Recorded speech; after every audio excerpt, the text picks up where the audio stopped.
मित्रों नमः शिवाय। मैं ज्योतिष देवज्ञ पंडित देवेंद्र द्विवेदी शहडोल मध्य प्रदेश से। मित्रों, हर व्यक्ति अपने बारे में कुछ ना कुछ जानना चाहता है, जानने का प्रयास करता है। एक राशि में, एक लग्न में 65-66 करोड़ लोग आते हैं। 12 लग्न 12 राशियां हैं। अब 12 लग्न 12 राशियों में सभी लोग आते हैं, तो किसी के जीवन में कष्ट होता है, किसी के जीवन में बहुत ज़्यादा कष्ट होता है, अनेक प्रकार के जीवन में अभाव होते हैं। और उसी लग्न उसी राशि का व्यक्ति उन्नति कर रहा है, विकास कर रहा है, सभी प्रकार की सुख सुविधाएं उसके जीवन में उपलब्ध हैं, सुख भोग रहा है, आनंदित जीवन व्यतीत कर रहा है। तो इस प्रकार से हर व्यक्ति जो है कहीं ना कहीं कम या अधिक मात्रा में परेशान रहता है। जो छोटा व्यक्ति है वो छोटी बात सोचता है, सामान्य व्यक्ति सामान्य बात सोचता है, और जो बड़ा व्यक्ति है वो बड़ी बात सोचता है। तो ये ज्योतिष का यही खेल है कि ज्योतिष में अलग अलग राशियां हैं, अलग अलग लग्न हैं। अब किस व्यक्ति का जन्म किस लग्न में हुआ है, किस राशि में हुआ है, ये तो कुंडली बताती है। पर हमारा एक नेचर है कि किसी जानकार व्यक्ति से या स्वयं में जो जानकारी है, हम अपनी जन्म कुंडली उठाते हैं, उसमें देखते हैं किस ग्रह की महादशा चल रही है, अंतरदशा चल रही है। बोले वाह, शुक्र की दशा चल रही है, इसके साथ इसकी ये समय मेरे लिए बहुत अच्छा होगा, धन भी प्राप्त होगा, सुख भी प्राप्त होगा, भौतिकता का जीवन प्राप्त होगा। लेकिन ऐसा नहीं हो पाता, ऐसा नहीं हो पाता। इसलिए उसका भी कारण है कि हम किसी एक कुंडली को देख करके हमें संतुष्ट नहीं होना चाहिए। आप अपनी कुंडली किसी अनुभवी ज्योतिषी के पास जा करके एक बार अध्ययन कराएं। हर महीने, हर 15 दिन में या 6 महीने में कुंडली का अध्ययन कराना कोई आवश्यक नहीं है। पर लोग भटकते रहते हैं, कहीं 500 खर्चा हुआ तो कहीं 1000 खर्चा हुआ, अनायास पैसा जाता है। कुंडली 16 प्रकार की कुंडली होती है और सभी से कुछ ना कुछ हमें प्राप्त होता है, कुछ देखने को मिलता है, कुछ जानने को मिलता है। तो सबसे पहले तो हमारी जन्म कुंडली होती है। अब किन किन कुंडलियों को देख करके हम किसी अंतिम निर्णय पर पहुंच सकते हैं, तो सबसे पहले तो हमारी जन्म कुंडली है। जन्म से लेकर के अंतिम समय तक वो किसी भी लग्न की कुंडली हो सकती है, कोई भी राशि हो सकती है, और उसमें किसी न किसी ग्रह की महादशा, किसी न किसी ग्रह की अंतरदशा बराबर चलती होगी, जो स्थायी रूप से हमारे जीवन को प्रभावित करती है। तो ये तो जन्म कुंडली की बात है। महादशा में अंतरदशाएं आती हैं, वो भी प्रभाव डालती हैं, प्रत्यंतर दशा वो भी प्रभाव डालती है। इस प्रकार से तो ये तो जन्म कुंडली की बात है। जन्म कुंडली के आधार पर ही हम निर्णय ले पाते हैं कि हमारी योग कारक ग्रह कौन से हैं, मारक ग्रह कौन से हैं, हमारे इष्ट देव कौन हैं, हमें कौन सा रत्न धारण करना चाहिए, कितने मुखी रुद्राक्ष धारण करें। इन सब बातों का जो है अध्ययन जो है वो प्रथम कुंडली, जो आपकी जन्म कुंडली है, उससे किया जाता है, और जो ग्रह महादशा चल रहा है उससे किया जाता है।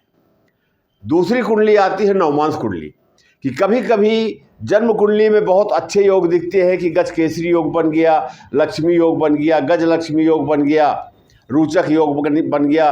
इस प्रकार से सैकड़ों प्रकार के शुभ योग हैं जो फ्रंट में हम देखते हैं, पहले देखते हैं जन्म कुंडली में, तो हम बड़ा अपने आप में बहुत प्रसन्न हो जाते हैं कि इतने अच्छे योग बने हैं। और इन ग्रहों की जब महादशा अंतरदशा आएगी तो इसका परिणाम हमें अच्छा देखने को प्राप्त होगा।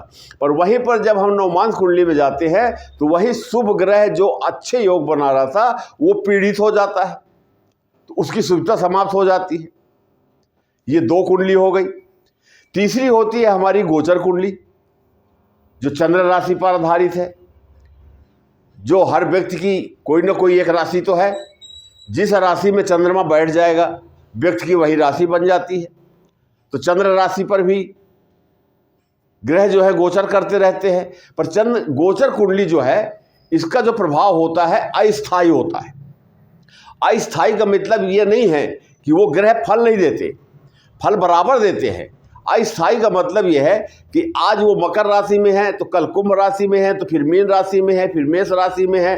किसी ग्रह का गोचर जो है 1 महीने का है तो किसी ग्रह का 1.5 महीने का है, तो कुछ 25 दिन से 30 दिन का है। इस प्रकार से इसलिए अस्थाई माना गया है, अस्थाई कहा जाता है, पर जन्म कुंडली में स्थाई होता है। ये तो आप समझ गए। अब विश्लेषण जो होता है ये 3 कुंडली हो गया, और चौथी कुंडली हमारी ये सर्वाष्टक वर्ग सारणी होती है। सर्वाष्टक वर्ग सारणी जो है ये कोई नई चीज नहीं है। षोडश कुंडली जो हमारी निर्मित होती है उसी में ये भी एक कुंडली है, इसे सर्वाष्टक वर्ग सारणी कहते हैं। हाँ, ये बात सत्य है कि इसको लेकर के विद्वानों के द्वारा बातें कम हुई हैं, जबकि ये बहुत ही महत्वपूर्ण कुंडली है, बहुत ही महत्वपूर्ण कुंडली है। एक कम पढ़ा लिखा व्यक्ति भी जो जिसे ज्योतिष का ज्ञान नहीं भी है वो भी इससे फलादेश कर सकता है। इतनी सरल भाषा है ये, इतनी सरल सर्वाष्टक वर्ग सारणी है ये। तो ये सर्वाष्टक वर्ग सारणी क्या है, अब जो लोग नहीं जानते हैं, मैंने कई वीडियो में इसकी चर्चा की है। सर्वाष्टक वर्ग सारणी जो है कैसे बनता है, ये अभी मैंने नहीं बना दिया, ये जन्म से ही बना हुआ है। अंतर क्या है लग्न कुंडली में, सर्वाष्टक कुंडली में अंतर क्या है ये भी मैं बताऊंगा आपसे। कि सर्वाष्टक कुंडली जो है वो सूर्य चंद्र मंगल बुध गुरु शुक्र शनि ये 7 ग्रह, और लग्न को मिला लिया था 8 ग्रह, 8 को मिलाकर के अष्टक वर्ग या सर्वाष्टक वर्ग बन जाता है। आप एस्ट्रो सॉफ्टवेयर में सर्च करेंगे तो ऐसी कुंडली आपकी बनी बनाई निकलेगी। अच्छा, अब लग्न कुंडली में और इसमें सर्वाष्टक वर्ग सारणी में अंतर क्या है कि लग्न कुंडली में, चंद्र कुंडली में या और भी जो कुंडली है उसमें किसी न किसी भाव पर, किसी न किसी राशि पर कोई न कोई ग्रह बैठा होगा। 1 ग्रह भी बैठ सकता है, 2 भी बैठ सकता है, 4 भी बैठ सकते हैं। ये कुंडली में बैठते ही हैं। 9 ग्रह हैं, 12 भाव हैं, किसी न किसी भाव में युति बनाकर के या अकेले बैठते हैं। उनको बैठने के लिए कोई ना कोई भाव तो चाहिए।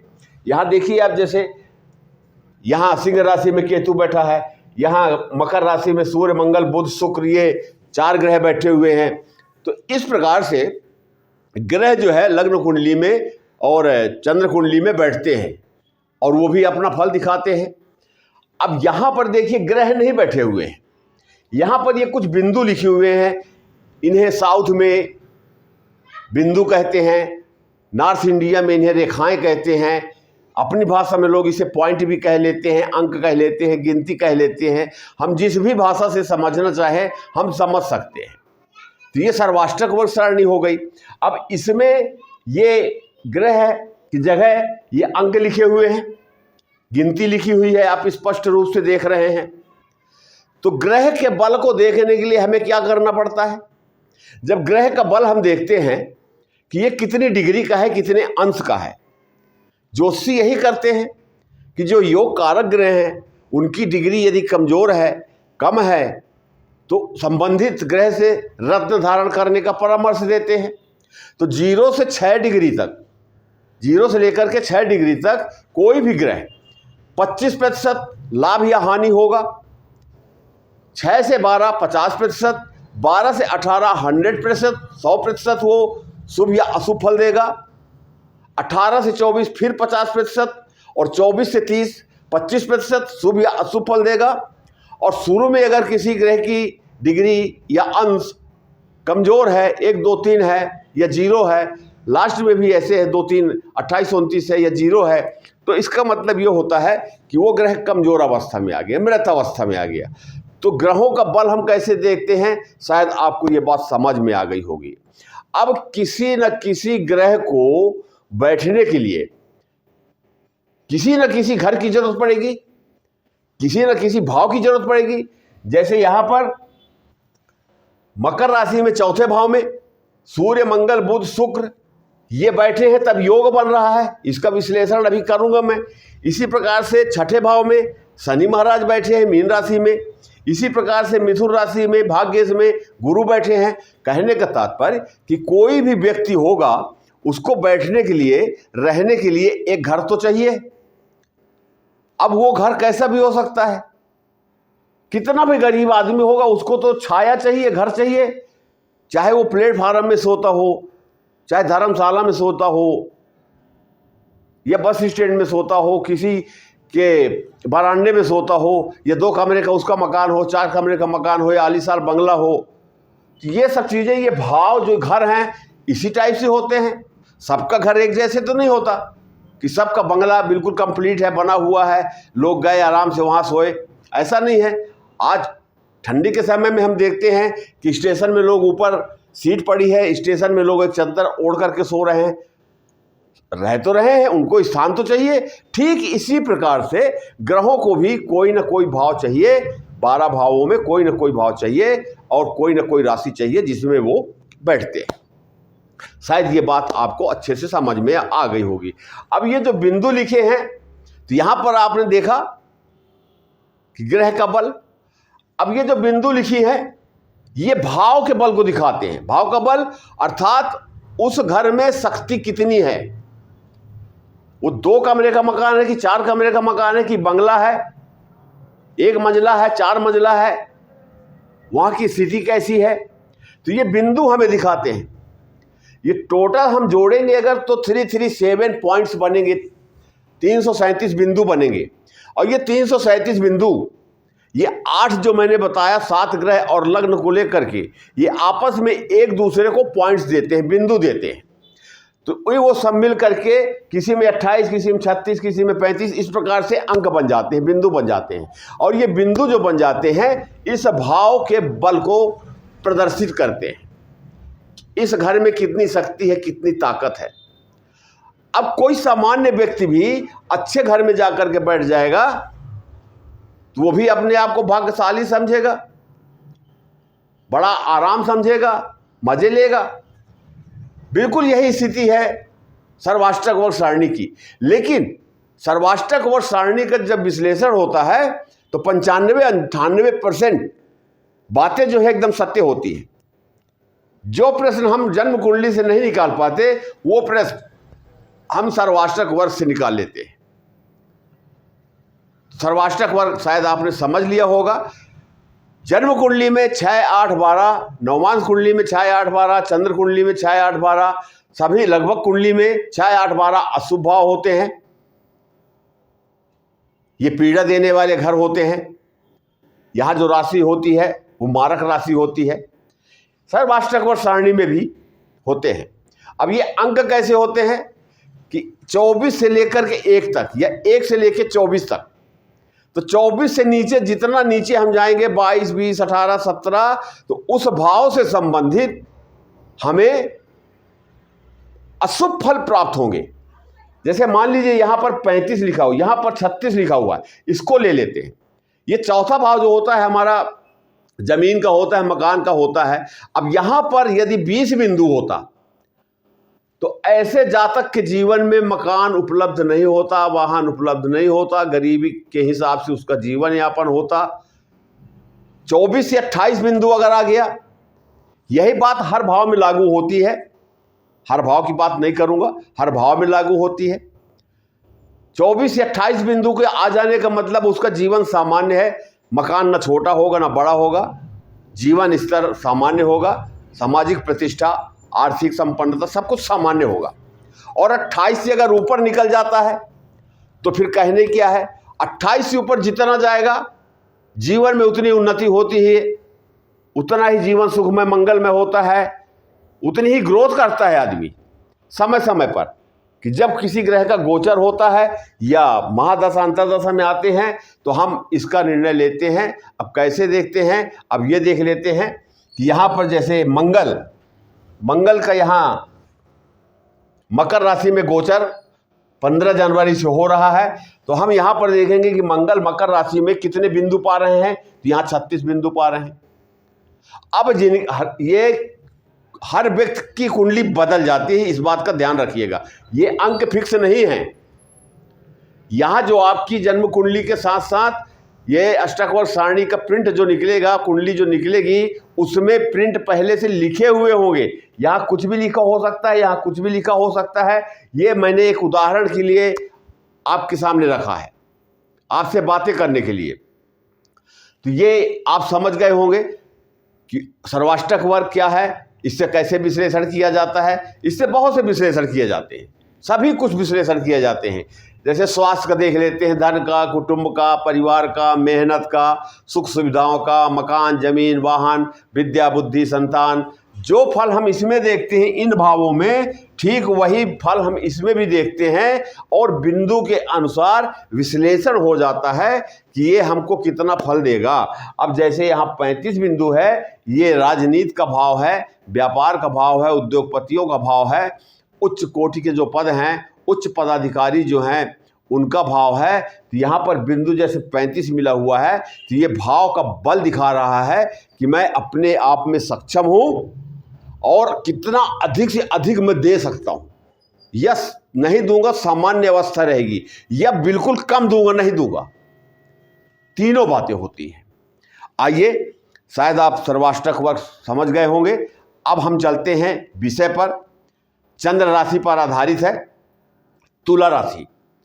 तुला राशि के जातकों के लिए ये महीना जो है बहुत ही सुंदर, बहुत ही उत्तम, सुखदाई। ये गोचर जो है, ये राशिफल जो है 14 जनवरी 2026 से लेकर और 13 फरवरी 2026 तक एक महीने का है। 15 दिन जनवरी के हैं और लगभग 15 दिन फरवरी के हैं। ये एक महीने का गोचर है। आज 14 तारीख है, आज ये वीडियो बन रहा है और आज ही से ये महीना जो है शुरू है। आज से ही तुला राशि के जो जातक हैं उनको क्या क्या मिलने वाला है। तो ये एक माह का जो समय है बड़ा ही महत्वपूर्ण है तुला राशि के जातकों के लिए। ये तुला राशि की कुंडली है। अब तुला राशि की कुंडली में हम एक एक ग्रह की बात करेंगे। जो महत्वपूर्ण ग्रह हैं सूर्य, मंगल, शुक्र, ये 3 ग्रह विशेष हैं जिनकी मैं बातें करूँगा। तो यहाँ पर सबसे पहले हम सूर्य की बात करते हैं। सूर्य जो है एकादश भाव के स्वामी हैं। ये 5 लिखा हुआ है, सिंह राशि है, एकादश भाव के स्वामी हैं। एकादश भाव के स्वामी सूर्य मकर राशि में बैठे हैं। सूर्य जब मकर राशि में प्रवेश करते हैं तो मकर संक्रांति होती है। इसे सूर्य की संक्रांति भी कहते हैं, मकर संक्रांति भी कहते हैं। ये मकर संक्रांति, तो यहाँ पर सूर्य बैठ करके चौथे भाव में अच्छा फल देंगे, रुके हुए कार्य पूर्ण होंगे, मकान, जमीन। लेकिन साथ साथ में ये इस भाव को भी फलीभूत करेंगे क्योंकि ये आय का भाव है। सूर्य देव की एक ही राशि है, सिंह राशि। आय के साधन भी बढ़ेंगे और यहाँ पर मकान, जमीन, जो तुला राशि के जो जातक थे मकान जमीन में फंसे हुए थे, कार्य पूर्ण नहीं हो पा रहा था, वो चीज़ें होंगी। अब दूसरा ग्रह हम ले लेते हैं मंगल को। मंगल देव जो हैं 15 जनवरी 2026 से लेकर के 23 फरवरी 2026 तक 39 डेज का इनका गोचर है। अब मंगल देव यहाँ पर उच्च के भी हो गए। मकर राशि में बैठ करके मंगल देव उच्च के भी हो गए और केंद्र के भाव में ये योग बन रहा है, तो रोचक योग भी बन गया। तो मंगल तो विशेष योग कारक ग्रह बन गया इनकी कुंडली में। पर अभी मंगल जो है सूर्य के साथ अस्त अवस्था में है। तो अस्त अवस्था में होने का कारण ये नहीं है कि मंगल अपनी शक्ति खो देंगे। हाँ, शक्ति में थोड़ी कमी आ सकती है लेकिन कार्य पूर्ण होंगे। तो यहाँ पर मंगल और सूर्य दोनों मित्र ग्रह हैं। मित्र ग्रह के साथ साथ दोनों अग्नि तत्व ग्रह हैं। अग्नि तत्व ग्रह के साथ साथ ये पृथ्वी तत्व की राशि मकर राशि में बैठे हुए हैं। मंगल जमीन के कारक ग्रह भी हैं और विशेषकर जो लोग प्रॉपर्टी डीलिंग का काम करते हैं, जमीन लेना, बेचना, खरीदना, बिल्डिंग बनाना, फ्लैट्स बनाना, उनके लिए ये समय बहुत ही महत्वपूर्ण है क्योंकि मंगल यहाँ पर ये 39 डेज मंगल यहाँ पर सब कुछ देने वाले हैं जो तुला राशि के जातक हैं। बड़ा ही महत्वपूर्ण है। अब मंगल की 2 राशियां हैं, तो कोई भी ग्रह होता है अपनी राशि को खराब नहीं करता है। इनकी एक मेष राशि है और एक वृश्चिक राशि है। अब इनकी जो मेष राशि है ये सप्तम भाव में पड़ रही है। तो सप्तम भाव क्या है? डेली वेजेस का है, पार्टनरशिप का है, दाम्पत्य जीवन का है। तो यहाँ पर भी मंगल जो डेली वेजेस वाले हैं उनकी भी बिक्री बढ़ेगी, उनके व्यवसाय में वृद्धि होगी, वो भी धन की तरफ से मजबूत होंगे। दूसरी राशि इनकी धन भाव में पड़ रही है। देखिए कितना महत्वपूर्ण भाव है। एक तरफ सूर्यदेव यहाँ पर स्वयं आय के भाव में बैठे हैं, राशि है उनकी, और दूसरा सूर्य मंगल के साथ दशम चौथे भाव में बैठ गए हैं। और मंगल की दूसरी राशि जो वृश्चिक राशि धन भाव में है, वाणी का भाव, धन का भाव, कुटुंब का भाव, खाने पीने का भाव, स्वाद का भाव, इसका भाव है। इस भाव को भी बली करेंगे मंगल, धन संचय होगा, यहां पर धन की आय होगी, यहां पर धन संचय होगा। ये मंगल उच्च के भी हैं, रोचक योग भी बना है, साहस पैदा होगा, पराक्रम पैदा होगा, उत्साह पैदा होगा। जो कार्य काफ़ी दिन से आलस की वजह से रुके हुए थे, अब ये मंगल के कारण तुला राशि के जातकों के जीवन में एक उत्साह आएगा और बड़ी स्पीड से काम करना पसंद करेंगे। जब मेहनत करेंगे, पराक्रम करेंगे तो धन तो आएगा। अब शुक्र की बात करते हैं तो शुक्र जो है स्वयं लग्नेश है। तो जब शुक्र लग्नेश है और शुक्र यहां पर बैठे हैं तो सूर्य, मंगल, बुध और शुक्र की दृष्टि, सातवीं दृष्टि कहां पड़ रही है? दसम भाव में। दसम भाव जो है ये कर्म क्षेत्र है, उच्च पदों का, राजनीति का क्षेत्र है। तो तुला राशि के जो जातक हैं उनको इस क्षेत्र में भी फायदा होगा, विशेष फायदा होगा। शनि की बात करते हैं तो शनि यहां छठे भाव में मीन राशि में है। शनि छठे भाव में उत्तम फल प्रदान करते हैं। ये रोग, शत्रु, कर्जा का भाव है, तो यहां पर उत्तम फल प्रदान करते हैं। 20 जनवरी को शनि नक्षत्र परिवर्तन भी करेंगे, अपने ही नक्षत्र में, उत्तराषाढ़ नक्षत्र में जाएंगे। और अपने ही नक्षत्र में जब शनि महाराज जाएंगे तो शक्तिशाली हो जाएंगे। तो जो लोग रोगग्रस्त थे, कर्ज से परेशान थे, शत्रुता से परेशान थे, नौकरी से परेशान थे, तुला राशि के जातक, उन्हें ये फायदा प्राप्त होगा, वो भी कार्य करेंगे। माने कहने का तात्पर्य मेरा कि ये पूरी कुंडली में जितने भाव हैं सभी भाव लगभग प्रभावित हो जाते हैं ग्रह गोचर की वजह से। आय स्थायी जरूर है, लेकिन इतने दिन उनका प्रभाव जीवन में पड़ता है। ये तो रहा गोचर का फल। अब थोड़ी फिर से वापस चलते हैं। अब हमको देखना है कि किसी भी ग्रह की, 9 ग्रह में किसी भी ग्रह की, मान लीजिए कि मंगल का ही देखना है, तो मंगल जन्म कुंडली में महादशा चल रही है या अंतरदशा चल रही है या गोचर में जिस राशि में चल रहे हैं, तो यहाँ पर हम मकर राशि में मंगल को कल्पना करके हम मंगल को देख रहे हैं कि मंगल यहाँ पर गोचर कर रहे हैं इस भाव में, इस घर में। मंगल लिखा नहीं है कहीं, यहाँ बिंदु लिखा हुआ है, पर ये 36 बिंदु यहाँ पर लिखा है। इसका मतलब कि मंगल जो है बहुत शुभ हो गए। यहाँ डिग्री कमजोर भी हो, अस्त भी हो, कुछ भी हो, उससे कोई फर्क नहीं पड़ता। यहाँ पर मंगल मजबूत हो गए। जहाँ पर 28 से ज़्यादा बिंदु आएगा वो भाव मजबूत हो जाता है। वो भाव बताता है कि मेरे अंदर कितनी शक्ति है, मैं जो ग्रह बैठ रहा है उसको मैं क्या क्या दूंगा, कितनी मात्रा में दूंगा। ये पूरा आप जब इसको देखना शुरू करेंगे, इसके बारे में आप जानना शुरू करेंगे, तो आपको बहुत अच्छा लगेगा और किसी एक निर्णय पर आप पहुंच पाएंगे। इसके बाद भी एक कुंडली और एक सारणी और होती है, भिन्नाष्टक सारणी, वो एक एक ग्रह के लिए होती है। तो यहाँ पर मित्रों, मैंने जो आपसे बातें की, शायद आपको ये जानकारी अच्छी लगी होगी। और जो लोग वीडियो देखते हैं पूरा देखें। आधा अधूरा ज्ञान हमेशा दुखदाई होता है कि कुछ शुरू का देख लिए, कुछ आखिरी का देख लिए, और बीच में हम जो बोल गए उसे आप नहीं सुन पाए, नहीं देख पाए, तो कोई अर्थ नहीं निकलता। जब समय मिले तब देखिए। मित्रों, आप अपनों की या किसी की जन्म कुंडली दिखाना चाहते हैं, ज्योतिषी परामर्श चाहते हैं, तो दिए गए व्हाट्सएप नंबर में अपना नाम, जन्म तारीख, जन्म समय, जन्म स्थान, जिला, प्रदेश और देश लिख करके मैसेज कर दीजिए। और जैसे आपका नंबर आता है मैं स्वयं आपको फ़ोन लगाऊंगा, आपसे बातें करूंगा। और महत्वपूर्ण बात कि हमेशा मैं आपसे कहता हूं कि जो भी समस्याएं हैं, कितनी बड़ी भी समस्या हो, उलझे हुए हैं, आप अपनी समस्याओं को गोपनीय रखें। कुछ देर की तो बात है, जब मैं आपसे बातें करूंगा तो आपकी समस्या कुंडली से पता चल जाएगी और मैं उन्हीं बातों को आपके साथ शेयर करूंगा। और यदि कोई प्रश्न शेष रह भी जाता है तो उसकी बातें भी हम कर लेते हैं। इन सब बातों का ध्यान रखिए थोड़ा सा, हमें इससे सहायता भी मिलती है।